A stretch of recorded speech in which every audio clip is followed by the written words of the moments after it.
So Tho, how are you doing? I'm doing great. Yeah, glad to join you guys, and particularly for such a great cause. Well, it's fantastic to actually get somebody who's so well versed in so many topics in the Mises Institute. I know you're a big '90s Rothbard fan. So what was when you started getting into the side of libertarianism? What was the appeal of right wing populism, and specifically this genre of Rothbard? Well, I was someone who was always kind of politically, active, early on in life, for better or for worse. My parents were political operatives back in the day. Obviously, I was kind of a Ron Paul baby in '08, identifying that, it was. I was already interested in Austrian economics, kind of parallel, and just kind of in response to trying to figure out how the hell the financial crisis happened. But obviously, Ron Paul can happen at that same time. And so I was always kind of interested in some of the political strategy stuff that, what allowed Ron Paul to be Ron Paul. And then kind of my renewed interest in some of the particularly '90s strategy stuff. Interestingly enough, it came about because of a hit piece in the Washington Post. Relax. What's Crackalacking, Daryl I think it was Matthew Sheffield or something like that was the author.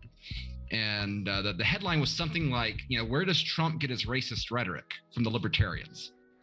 And so this was an article actually trying to make the connections, highlighting the relationship between Pat Buchanan and Murray Rothbard, connecting Pat Buchanan to Donald Trump.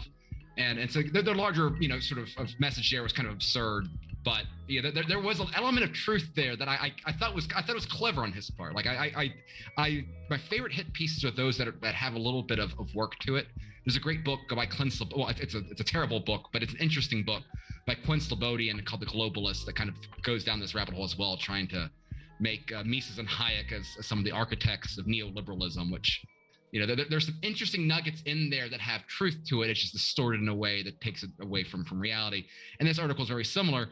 And so it was kind of something that's kind of stuck in my craw for a while. And then watching actually Justin Raimondo, one of the great paleo libertarians. We'll get some people on here soon enough. American history, great historian of the old right. Watching him engage and his interaction with the Trump era, I just found absolutely fascinating. And, I was able to, I'd always been a fan of occasionally looking through some of the old Rothbard Rock Report articles. The more I read, the more I thought it was absurd that these were ever kind of considered taboo at all. And the problem is, it took a while to, find them, to go to uns.com, which Facebook blocks and all sort of stuff. And, just reading more into that content. There's a great book, Irrepressible Rothbard, that has a lot of essays, but then identifying the stuff that's not in there, it just really kind of opened my eyes to how much there is a wealth of kind of untapped, unappreciated Rothbard material. That is, yes, exactly that book right there. That book is at its best when Patrick Newman is reading passages after a few beverages at Rothbard Village.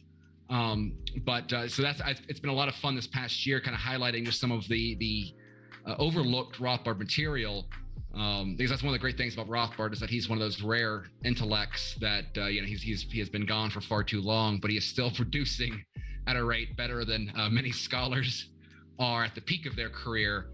And so it's fun kind of exposing new people to a lot of work that people that have always long been fans of Rothbard but may not be overly familiar with kind of the political strategy stuff. And particularly given what I think are some parallels between American politics in 2020 and where they were in the 90s.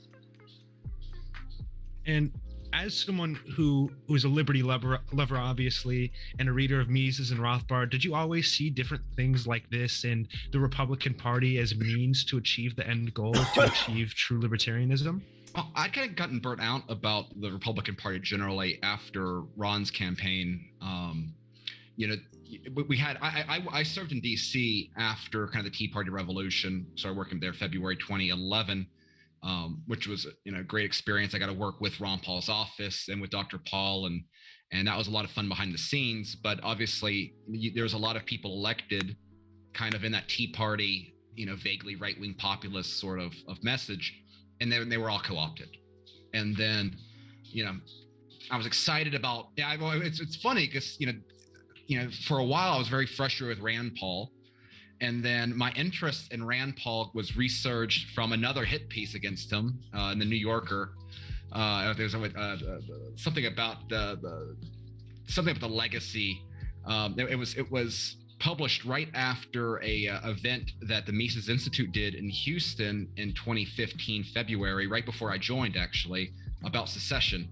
And this article, again, trying to make Rand Paul to be out to be a monster because of associations with our orbit, it was great. It's like, oh yeah, Rand used to write op-eds in the Baylor newspaper using Lysander Spooner as a anonymous title and things like that. It's like, oh man, this is the Rand I want. Then his campaign fettered out.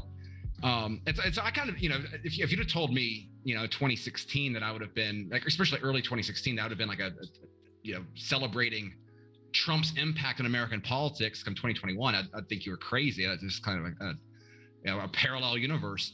But this is where we are. And I think one of the things that's important, I think one of the things that I always love about the personal narratives of these great scholars is that, their willingness to not simply write from the sidelines in kind of an Ivy Tower sort of environment, but really recognizing that these ideas are worth defending in practice, and they're worth engaging the system to try to bring us closer to a freer world, not simply critique what should be done to get to a freer world. And that's an aspect that was true in Mises's example. It was true in Murray's example. It is obviously very true in Ron Paul's example. And I think more than anything else, of all the great ideas, the important ideas that are unique and special to the Austrian school and our tradition, I think the best asset that we have is the personal example and the personal biographies of these men. And I know it's something that's motivated me throughout, ever since I've been familiar with them. And it's something that I hear routinely from the students that we have coming through Mises University and some of our other programs. Right. And you mentioned Trump changing the political climate, which you say that like 8 years ago maybe, and people would have called you crazy. Oh my God, we can hear Mark talking over Trump even in politics 8 years ago sounded kind of crazy, right? How do you think this changed your mindset as a libertarian? Did you see this as another means to utilize, or did you see this as something that would change the Libertarian Party, and not just the Libertarian Party, but libertarianism as a whole within the next few years? Well, the time that I really started to recognize, Trump was entertaining, and there's something to be said. I think one of the first comments that Lou Rockmall made about Trump's campaign is that, if we're going to have a circus, at least make it funny. And Trump always had that to his advantage. But the thing that really opened my eyes to what was going on was August 9th, 2000. I believe it was August 9th, 2015 was the first presidential debate. And I ran for office myself in 2014. I ran for State House down here. That's why I left DC. And anybody who was a fan of mine, I didn't have a lot of money. There's a lot of backstory there. And so if you were a fan of my campaign, you really had to care about the substance. And so I held a debate watch party with a lot of my old supporters. Okay, and I walked in that room and 90% of them were Trump people. And so I had to readjust right there, thinking, okay, well, this is not simply a carnival show. There's something about Trump that is resonating with the same sort of people that liked me. And that is, there was an element of just anger. He was a middle finger, not simply to the establishment in vague terms, not simply to politics, kind of an abstraction. He was the weapon against the Republican Party that we hated, right? The same Republican Party that screwed over Ron in 2012, that did everything they can to stack things against us, that tried to make sure that Ron was not reelected in 1996, right? That same sort of Republican regime, Donald Trump offended a great deal. I remember that the big purple National Review cover against Trump, and he had David Boaz and all these morons on the one thing. I think Thomas Sowell was on there, so I don't want to cast too broad of a bunch, but most of them morons, right? And the fact that they thought that publishing this super important article, the edition of the New York National Review, was going to stop these people, and then watch it do nothing. It started off with just the pure Schadenfreude of all of these Beltway conservatives seeing everything they built up be just taken from them, and then recognizing that Prince McMahon, this is a charity stream. We're doing a whole event. There are a lot of surprisingly good this isn't a panel. People wouldn't really recognize so much as this is a charity stream. There were a lot of very interesting people that made their way in decision-making positions within the Trump regime. Not enough, right? We wish there was more. That's the question, how we get take advantage of this stuff going forward more. But it created a vacuum that you threw out a lot of people that would otherwise fill these executive positions with an R in the office. That vacuum allowed the opportunity for interesting people to take a hold of it. It's similar to what we saw when Bolsonaro won in Brazil. Again, not a libertarian, but Mises Institute Brazil ended up having a lot of their staffers employed in the Department of Education and the Department of Finance, right? And that sort of element, again, it made me recognize that there's a lot of conversations now about how do we make our own elites to replace the current corrupt elites and things like that. That sort of mindset on how do we elevate our people to get in positions that matter. And I think that generally that approach, more than simply trying to create like the masses, make the masses want libertarianism, because I think there is something to be said there about the masses just want safety more than freedom. But we don't have to convert the masses to our side if we can simply elevate individuals within our side that can be useful to those that can court the masses. And then I think one of the best examples out there, living and breathing, is Corey DeAngelis, who has now kind of taken over education policy amongst Republican Party at the state and federal level, while being a diehard radical Rothbardian. I think that is one of the coolest things out there. And that's something that I talk about with a lot of the young scholars that we have coming through the Institute's programs. How do we make the Corey DeAngelis of Federal Reserve? How do we make the Corey DeAngelis of private policing?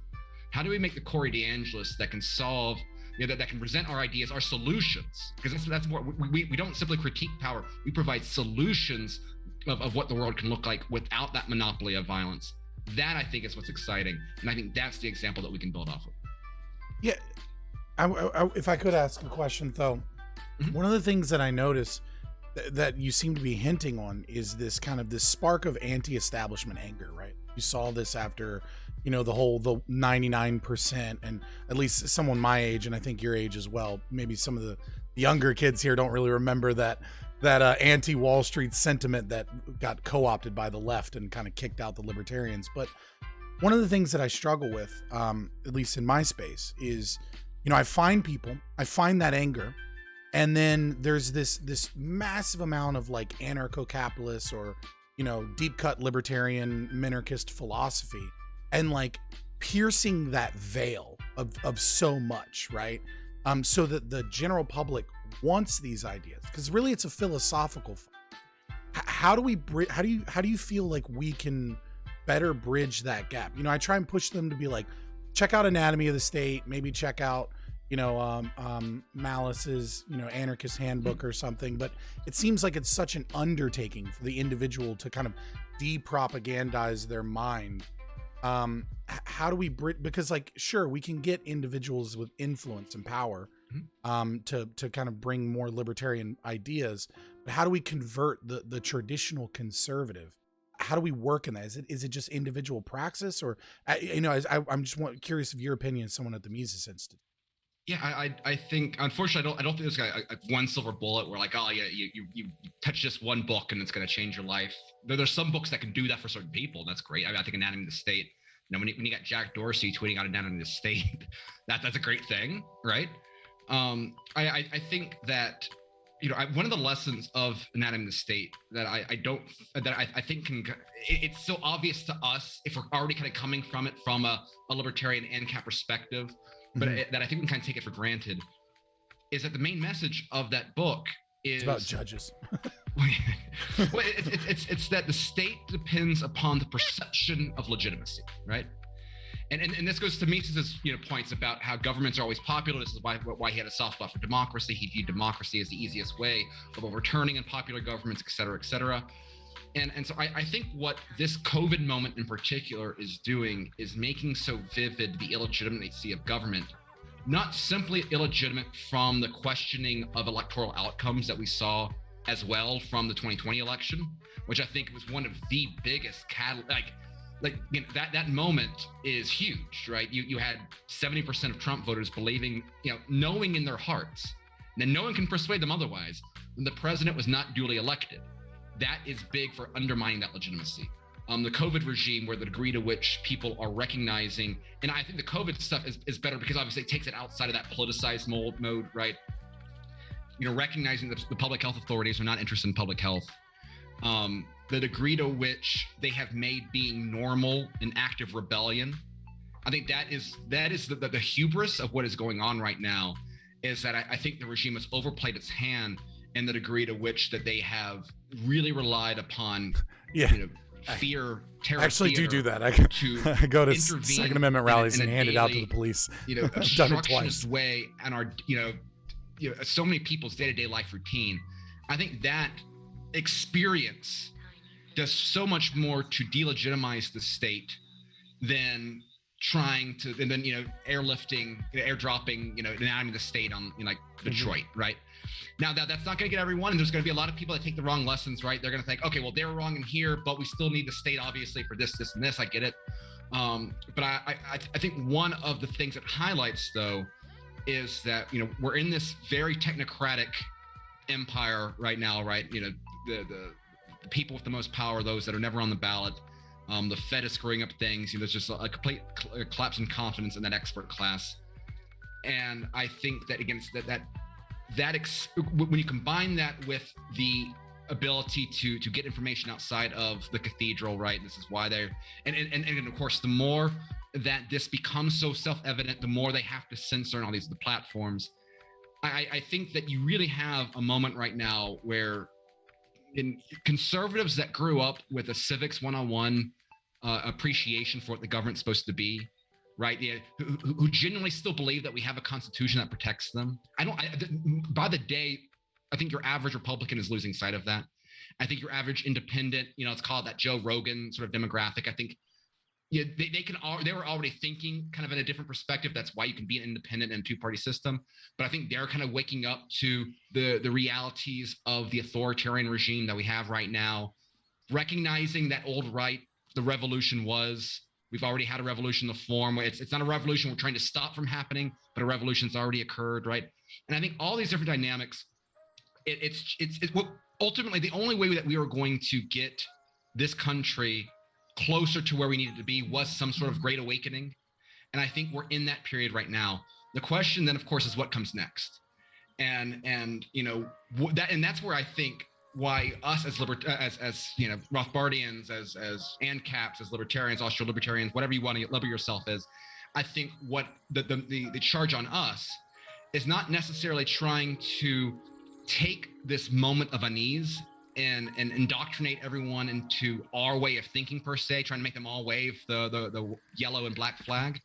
I think what we have to do is to take this knowledge disavow and find ways that we ourselves can maximize our impact on this changing world, because we have a window where our ideas are going to be needed in a way that there's always been value, but there's going to be a demand for it that there wasn't necessarily in the past, right? It's difficult to push a revolution if material well-being is going up, right? And ever since the Cold War, your average American's material well-being, with a little bit of hiccups in 08, 09, has gone up, not as much as it could be, right? We can see the unseen, but most people can't, right?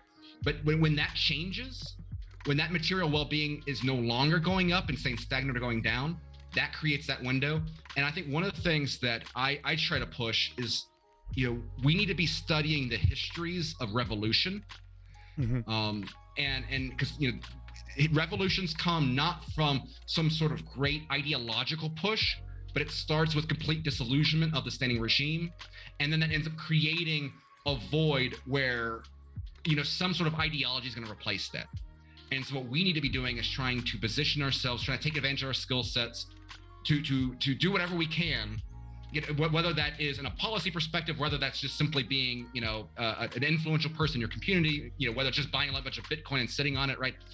It's not one strategy for all, right? You do what's comfortable for you. Being a great musician, talking songs of freedom, right? That's great too. And then, doing everything we can that when we have that break of the systems going on now, trying to do everything we can to take advantage of that void. And, and then the beauty of it is that it doesn't require us to kind of all be lockstep in kind of a uniform movement. I think disagreements on cultural issues, I think, I've got nothing against like honest left libertarians, all the things that lead us to infighting, I think can be a strength because what it does is allow us to communicate our message to different audiences that we're never going to, that certain people are never going to reach. And what we need is as many different options out there pushing the ideas of peace and prosperity to the masses in as many ways as possible. I hope that gets to the point. Yeah, no, it does. Maybe I'm just more black-pilled than you, right? And maybe it's that I'm fighting the culture war in Twitch, right? I think I'm probably the only one on the debate stage right now, which is like 80% left-leaning. But what it appears to me is or maybe I'm just talking to too many objectivists and Randians, but what it appears to me is that as the disillusionment occurs, our side seems to be gaining a mild amount of influence within the institutions in the right. You see people calling themselves libertarian things, and Marxist Hegelian dialectic philosophy is growing rapidly in the left. And they're undermining our institutions, and they're in, critical theory, critical analysis, the entire Frankfurt School kind of idea of oppressed oppressor narrative and things like that seems to be gaining a lot more power and a lot more hold in these institutions. And I worry sometimes when I hear the LP Mises Caucus or the Mises Institute. I'm not trying to push back on your debate with you. I'm just curious as to how you feel about this idea that, like, when you say learn from revolutions of history, I hear that and I go, yeah, dual power theory, agorism. We need to fight a philosophical war, and push back on. Fucking guys can't go to the Capitol. What it seems like guys can't have fun anymore. Like the Prags haven't really fully left, right? Like, we're trying to water down our philosophy to get a big tent of people that kind of believe in freedom and liberty in a not so nuanced and not so well educated way, in the hopes that this will have positive effects. And I worry what will happen is that message will get watered down enough to the point where, we win a couple of seats and we win a couple of influences in a right that is constantly going downhill and losing throughout the entire history as dialectic philosophy takes over the left without them even and that's what I worry about. And I'd be curious to see what your take on that. I definitely think that there are certain spaces where we are absolutely being overrun. I do worry about the acceleration within particularly younger leftist circles.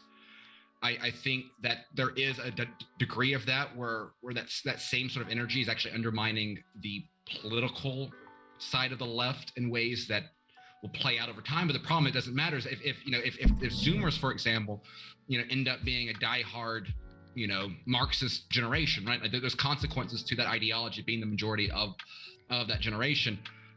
There's something to be said, about the history of, there tends to be a mellowing out over time. I think one of the things I think is just interesting, again, this is political, not philosophical, but I think it's easier to track in some ways.